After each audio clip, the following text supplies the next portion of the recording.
বেলঘরিয়া তৃণমূল নেতা বিকাশ সিংকে গুলি চালানোর ঘটনায় গ্রেফতার ভিকি যাদব, তাকে আজ ব্যারাকপুর আদালতে নিয়ে আসা হলো।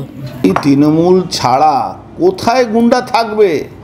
এই ভিকি যাদব বা ভিকি যেই হোক বা যারই নাম নিচ্ছ, সবই তো মদন মিত্রর লোক। ওখানে এই যে আরেকজন যার নাম আদ্রিস, যার নাম উঠে আসছে, এখন এই ঘটনাটা করিয়েছে, ওর নাম হলো গুড্ডু রহমান।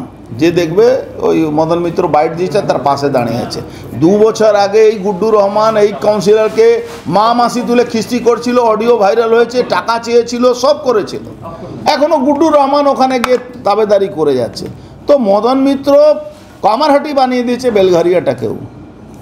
মানে এরা সবই তৃণমূল, সবই তৃণমূল।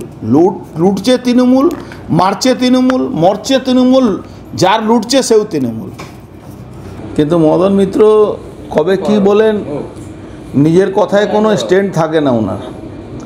উনি সকালবেলা মমতা ব্যানার্জির বিরুদ্ধে বলেন, অভিষেকের বিরুদ্ধে বলেন, দুপুরবেলা মুছ লিখে দেন।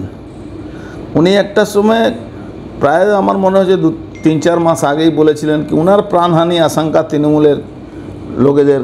এই তৃণমূলের সরকারের একজন কখনো মন্ত্রী ছিলেন, এখন এমএলএ আছেন, মদন মিত্র বলেছিলেন না আপনার জয়ন্ত যখন অ্যারেস্ট হয়েছিল তখন।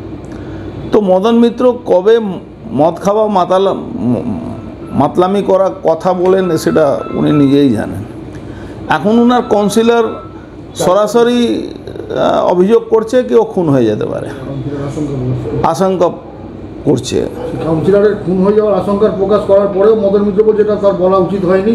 আরে উনি তো নিজেই এই কথাটা বলেছিলেন, উনি বলেছিলেন, সৌগত রায় বলেছিলেন, তো অন্য লোকের বলেনি, আপনাদের চ্যানেলে বলেছেন উনি, আপনাদের মিডিয়াতে বড় বড় মিডিয়ার সামনে উনি বলেছেন এই কথাটা। তো উনার কথা, এই দুজনের কথা নিয়ে আমরা খুব বেশি চিন্তিত থাকি না। থাকলেও আমার কথা উনি নাকি ডান্ডা মারবেন, উনি একবার আমার কবজি কাটার জন্য বলেছিলেন। পরের দিনই ওখানে গিয়ে আমি চায় খেয়ে এসেছিলাম। ওনার যেখানে বসে উনি কবজি কাটেন, লোকের কবজি তো কাটেন না, পকেট কাটেন। উনি কবজি কাটাটা ওনার ক্ষমতা নেই। উনি একটা সময় ছিল কামারহাটিকে আমরা ভাবতাম কামারহাটিতে ওই জেহাদি গুন্ডারা থাকে, ক্রিমিনালরা থাকে, তারা লুটপাট করে, তারা তোলাবাজি করে। আজকে একটাও হিন্দু বাড়ি বাঁচেনি, সব প্রায় দখল হয়ে গেছে। এখন বিটি রোডে ওপারে যেখানে বৌদ্ধিষ্ট বাঙালিরা থাকে সেটাকেও উনি নষ্ট করে দিয়েছেন।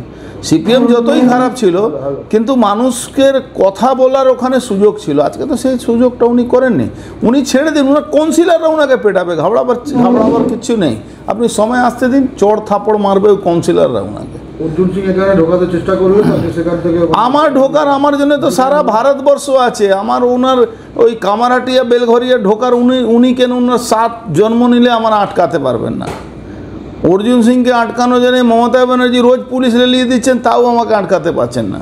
উনি কে হরিদাস পাল, উনি আমাকে আটকে দেবেন? এখন ছোবড়া না ছিবড়ে হয়ে যাবে। আর ছাড়ুন ওই সব কথা, ওই ভালো ভালো শব্দ উনি বলতে পারেন, ও বলুন, ওতে কিচ্ছু যায় আসে না। উনি নিজের জায়গাটা সামাল দিন, নিজের দলটাকে সামাল দিন, নিজের ছেলে, নিজের দলের লোককে সামাল দিন, ওসব ছাড়ুন। আমি কামারহাটিতে ঘটনা আসলে আমার কোনো লোকের ঘটনা হলে তাহলে আমি যেতাম। আমি কেন যাব? তৃণমূল লড়ছে, আমি গেলে তৃণমূলের লড়াই বন্ধ হবে? আমি তো চাই তৃণমূল লড়ুক। কি বলছেন আপনি? উনি বলেছেন আপনার জামাটা সাদা, ভিতরটা কালো। সে তো সবাই বলে, তাতে কি যা আছে? আমি সাদা জামার ভিতরে কালো, কালো ভিতরে সাদা, আমি যা আছি সামনেই আছি। আমি ওর মতন নাটকও করি না।